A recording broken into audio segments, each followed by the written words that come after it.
everything. Alright, magandang buhay. Good afternoon, 9 Hooke. Good afternoon, sir. Good afternoon, sir. Good Cameras. afternoon po. I am requesting turn on your cameras. This is already our last meeting for the quarter.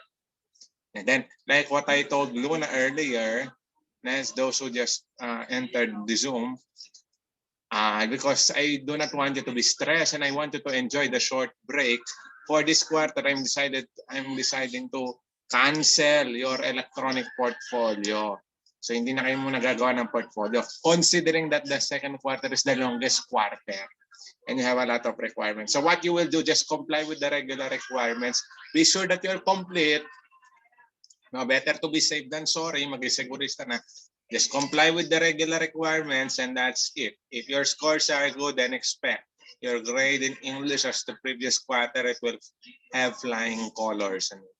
No? But I will demand, like what I told you for the third quarter, I will demand a little bit of performance to showcase your skill. And that is poem recitation with poem explanation. And the most important is dedication, of course. Of course, dress to kill yun.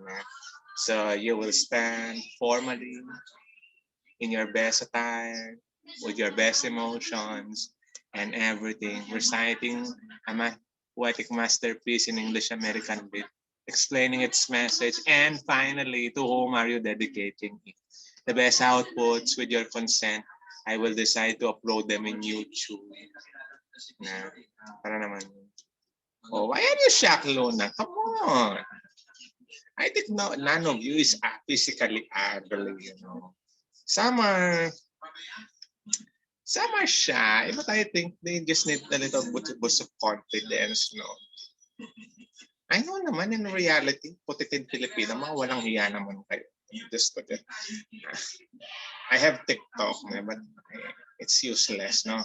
It has no content. Like my Twitter, I have my Twitter, it has no content. It's no time for it. No. And so if you're having your TikTok or I'm sure you have your confidence. This will be the last lesson for the quarter. Okay, so let's start. So this time, we're still studying the acronym, seeing literature as a means of analyzing a book, a world. This time we will focus on how do we use literature to understand an ambiguous world. An ambiguous world. Now, the meaning of ambiguous, it is unclear. It lacks clarity. The meaning is not explicitly there. There is no right answer. Kamukha yan sa issue, there are a lot of factors that you need to consider. Unclear, ambiguous, malabo. Put it in Filipino. Put it in Filipino. Unclear, vague. Now, applying it in literature, especially in the story, what are the things that are unclear, ambiguous? We will focus on our personal values and morals. We will focus on our personal values and morals. Sometimes values are subjective. What I mean to say that is they differ from person to person. The thing that is valuable for you, mga bagay na pinahahalagahan mo, binibigyan mo ng halaga, might be valuable or not to me. No? Now, how do you know that you are valuing something? One, in philosophy, a branch niyan, studying values, we call it axiology. And Max Saylor will say, what you value most is what you oftentimes choose. Kung anong pinipili mo. Especially, you can easily see that to whom, or to where, to what do you spend your time with. That is the thing that is valuable to you. For instance, given a choice between playing mobile games or eating, or whatever you choose at that moment, that is the thing that you are valuing. Yun ang mas may hamalak. So you can only see values in terms of array of choices. Later on, you will try to see this thing. Now, did you read the story, The Pardoner's Tale? The Pardoner's Tale. Yes po. May I ask someone to read the introductory note? I want to hear from the squirrel in the group or hamster in the group. Where is? Come on, boy, read it.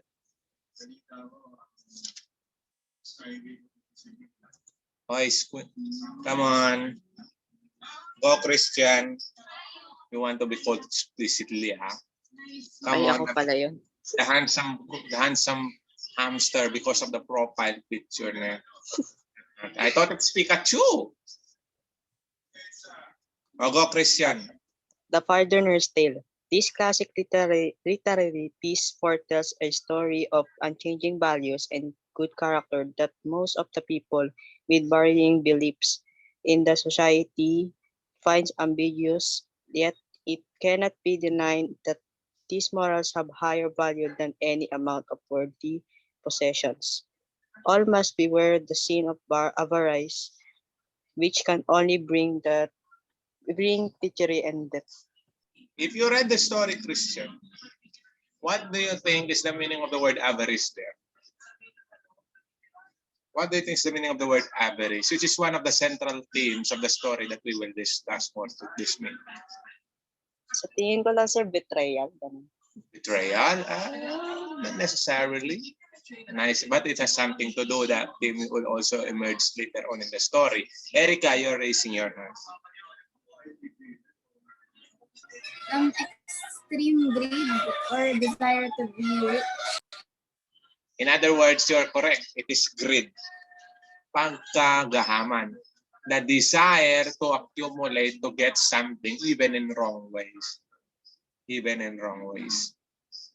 Na, greed. Pagigisakim. Put it in Filipino. What you can see there, the cause of death, the cause of treachery, pagtataksil, betrayal, na, oftentimes it stems from the greed, kasakiman of human nature. That is actually the essence of the story. Now, in literature, you're already familiar with this. I think this is not new to you. No?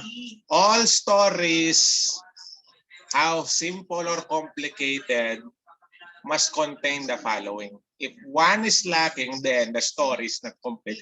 It is hanging. You cannot fully get its meaning. Now, when you try to analyze it, the events in the story, you can subdivide the events based on the following their parts. You call that the plot. Plot has something to do with the sequence, pagkakasunod-sunod, the arrangement of the events. Na? So, the first part is where the characters, the setting is introduced, that is the exposition. When the action is getting started, the problem is being introduced, the characters are now moving, that is now the rising action. Your most awaited part, the most exciting part, now especially when you're hooked already, you're so excited what will happen when the character survive, die, what happens to the quest, will they be reunited in the end? That is now the climax. When the problem is being solved, that is now the falling action. And the ending is called denouement or resolution. Lahat ng yan, no matter how complicated the story, no, ay pa-series yan, you can simplify them with this plot. Now, you can put this in diagram like this. This is called a Freytag's triangle because it looks like a triangle. No? So tawag ko dyan, plot diagram or the Freytag's triangle. All stories, they follow this diagram. Now, let's focus. Later on kasi what I will ask you for points, I'll ask you to identify in the story what is the exposition, the rising action, etc. So on and so forth. Now, let's focus on the story. The Pardoner's Tale. These are the unfamiliar words. Now, recitation tayo for points. Kindly read the word, its definition, and try to use it in a sentence for points. Okay, let's start. Now, then I'll discuss something that has that's related in the story. So let's start based on how you are appearing on the screen. I will randomly call you. Luna, first one. First word, go. Luna. Wait lang po. The first word, go. Read the word, its definition, try to use it in a sentence. Pardoner, a medieval preacher who collected money offering as for building churches. All right, try to use it in a sentence. The pardoner describes them as people that only know how to drink. Yung pong three rioters po. Okay, correct. Now, let me a little bit integrate something. Pardoner is a special, in Middle Ages, a special type of priest pare. No? Now, did you already study your world history? Nag-world history na ba kayo? Kasaysayan ng daigdig. Because in AP9, dati kasi grade 9, it's world history. But grade 9 today, in K-12, it's economics eh. Pero nung grade 8 kayo, did you study world history? Nakarating ba kayo ng Middle Ages? People. Did you study Middle Ages? Or in Filipino, in your Philippine history, no? Did you encounter that some of the friars na mga pare, like Padre Damaso in the sa Noli Me Tangere, in the Noli Me Tangere Opo sa Rizal, they are often depicted as corrupt. Na Fray Botod na Marcelo H. del Pilar, if I'm not mistaken, na mataba or corrupt, na sexually immoral. Na did you encounter those type of concepts in your history? Especially now, a little bit of history here so that you can understand. A pardoner is a special type of priest collecting money na pampagawa ng mga church buildings. What's the in exchange of pardoning, giving pardon? Pardon means forgiveness, kapatawan on your sins. Remember, in the Catholic tradition, when you try sins, mga kasalanan, they must be confessed to a priest. Actually, in reality, theologically talaga, that has unang bayad yun. However, since, let's face it, priests, clergy, in the Middle Ages, they became corrupt. And pampagawa ng mga magnificent cathedrals and churches like St. Peter's Square, no, they're collecting money out of church services. Pardoner is one of those. No. Now, you may ask, bakit ganon? Why is that? Bakit ano? You need to understand. No? You listen. This is the bottom line. This is the bottom line. You put a person without education, hindi nag-aral, without proper training, intellect, values, in any position, churches, the church is not an exemption. A leadership position, it is a disaster. Why am I trying to bring this explanation this way? Nowadays, sa mga pare, they are studying seminary. In fact, they are studying like lawyers almost 10 years, 4 years philosophy, 4 years theology. You need to understand that in the Middle Ages, wala namang education, ni schools are not built. So do not expect na may seminaries. Even common schools, public schools, wala in the Middle Ages. In the Middle Ages, wala din libro. So mga people are illiterate, no read, no write. Plus, some problem in the Middle Ages, if you know your history, wala pang technology ang agriculture, a lot of dying of famine, plus sabayan mo pa ng bubonic plague, pandemya, sickness, the Black Plague caused by maraming namamatay. So uneducated na mga tao, mangmang na sila, sorry for the word, di marunong bumasa, sumulat, hindi pag-develop ang medicine, hindi nakakapag-aral, wala din libro, walang printing press. So ang buhay in the Middle Ages, kain, tulog, magsasaka lang, dasal. Ganyan na ang buhay. At the late Middle Ages, nagsisimula na ma-develop, nag-explore na sila. Spain and Portugal specifically, nagko-conquer na sila, naglalayag na sila, they are sailing, having voyages in other parts of the world, along with the countries like Philippines, Americas, Africa, that they are colonizing na sinasakop nila. Of course, they need to spread the faith, the religion, Catholicism at that time. So, ano nangyari? All of a sudden, ang daming in demand for priests. Madaming kailangan na pare. Not only priests. I tell you, even government officials, no, workers, maraming in demand because kailangan silang ipadala on other countries to develop. Isipin mo naman like Africa, desierto, de-develop mo yan into communities. So maraming in demand. Now what happens? No exemption to the rule from government officials to church officials, no? Dahil nag-shifting tayo from Middle Ages to Renaissance. Tandaan niyo ang background ng mga to, hindi nakapag-aral, hindi marunong bumasa at sumulat. Yung iba, mga janitor lang, street sweeper lang.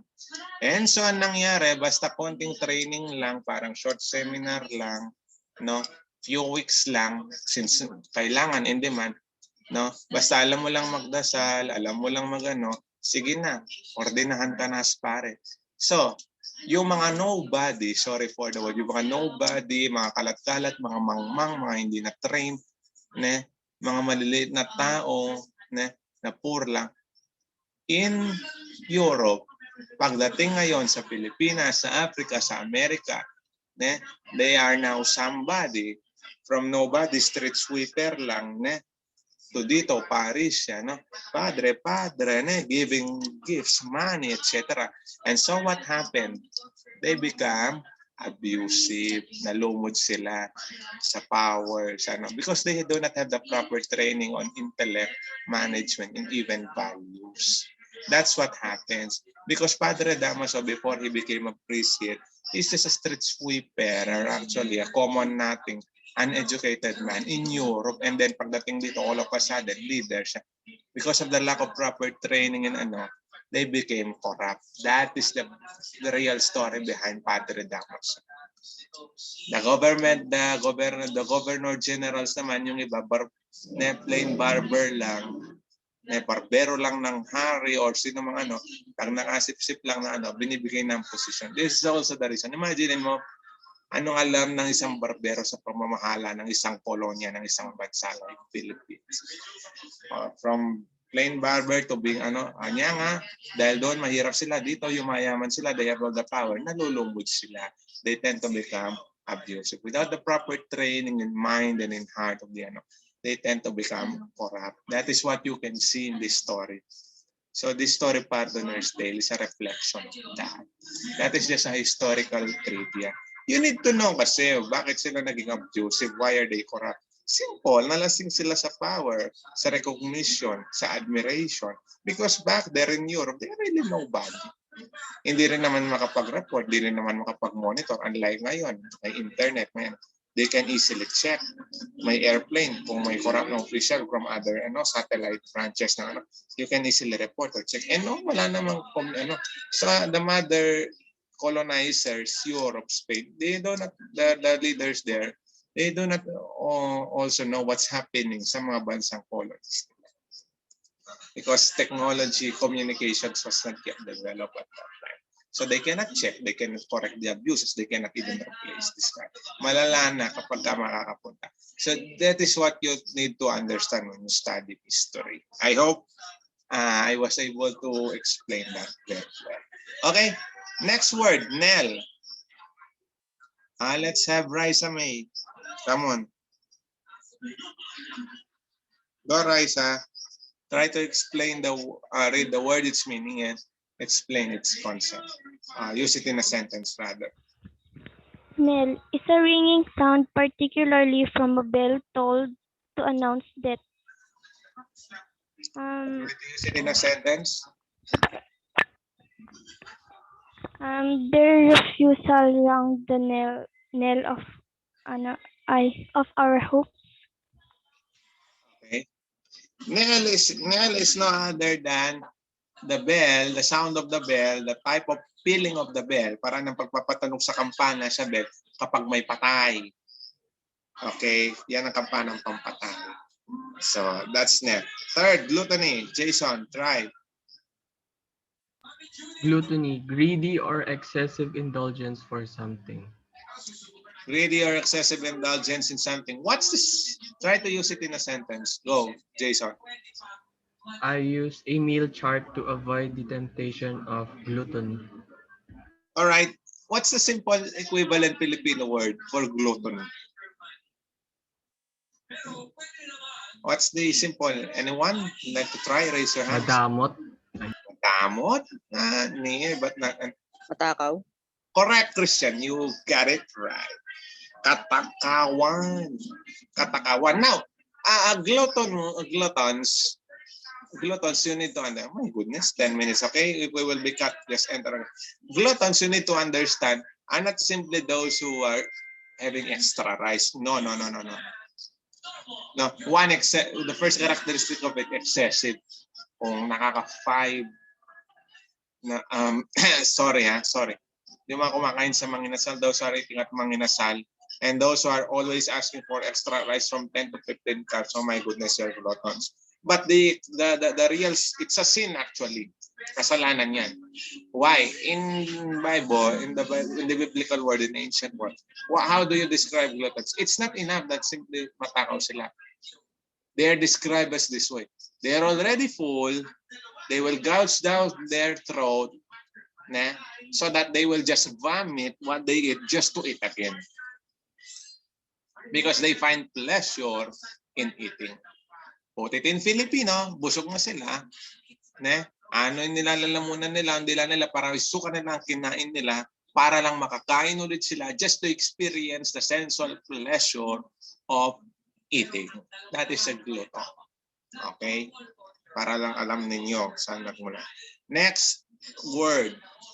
Andre. Sorry. Jangel.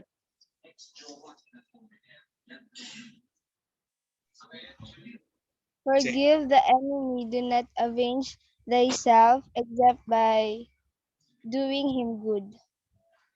You see in the sentence? Our avenging family and yours. So simply avenge pagkiklanti in Filipino. All right. Next word. Fetch is simply sunduin, to go home, to take back. No? The next word, vagrants or vagrants. Andre, Justin. Salunga, try to use the word. Try to read it. Vagrant, a person who wanders place to place. Try to use it in a sentence. Andre, try to use it in a sentence. The word.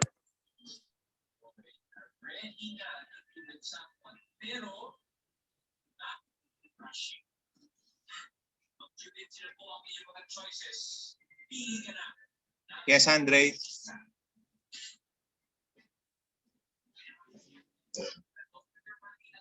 Person who wanders from place to place. Anyone who try to use that in a sentence? While, wait lang.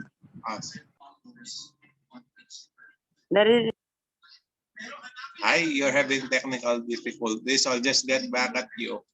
Anyone who try to use that in a sentence? O Karel, go. She lived in a street as a vagrant. Ayan, no? In short, mga palibot. No? Those who are hopping from one place to another. Some naman, the places that they are going, I noted, Andre, have a technical problem. Some of the places that they are going are the houses of their friends or classmates, no? You have that it bulagatan for the mga sugod bahay. Okay, next. Slain, simply to kill. The next word, relic. Let's have, sino pa? Tinawag. Mads. Relic, an object surviving from an earlier time, especially one of historical or sentimental interest. Okay, try. Two couples always save a relic from their dates. Sige, possible. Do you know what are relics? The simplest definition are important, simply objects na importante sila because of their historical time significance. Especially if they are used in an important event or they are used by an important person. For example, if you have up to now a shoe or a cloth of Jose Rizal, since Jose Rizal is an important person, that object, yung shoe niya, sapatos, or cloth, that can be considered a historical relic. In religious sense, these are the objects of the saints or other important biblical figure, such as the bone, pwede rin part ng katawan, bone, the skull, the blood, or it can also be the cloth, the object, the book of any saint. Those are relics. Now, why are they in history, why are they important? Kasi they represent, parang witness sila, patunay sila of that historical important time mo ng taong yun. In the church tradition naman, sa theologies, sa religious studies, biblically speaking kasi relics, they can have source of power or miracle, such as the cloth, such as the bones of the prophet Elisha, the napkins from Saint Paul, or the cloth of Jesus Christ. That's just the Next, treachery. Like to try na hindi pa tinawa. Christian Madrid.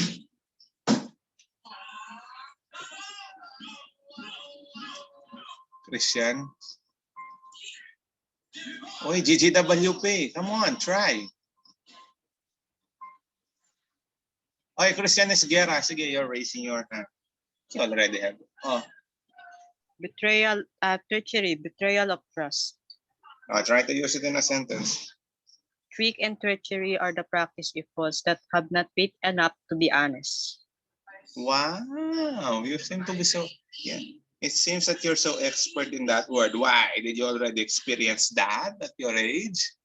Christian? Yes, sir. Ay, grabe ka naman. Ay, grabe naman. Sa laro yun, sir. Okay lang yan. But, sorry, I know some people who are betrayed or experience treachery. It has something to do with the context of the game simply because, how should I say this? Yung ba naman kinarelasyon nila, those whom they chose as boyfriend or girlfriend sa player, and in your terms, nagtatampo na, for them it's an act of betrayal kasi may ibang kaduo na. That is actually leading to, kasi simula lang sa paduo-duo, pa-chat-chat, pa-video call, hanggang sa ma-announce lang sa'yo that call off na kayo, break na kayo. For them, it's treachery. Well, depende kasi. Naghanap ka ng gamer, yan tuloy, napaklaruan ka. Ganun lang. Ay, sorry. I am sorry for you, but I'm just telling the truth.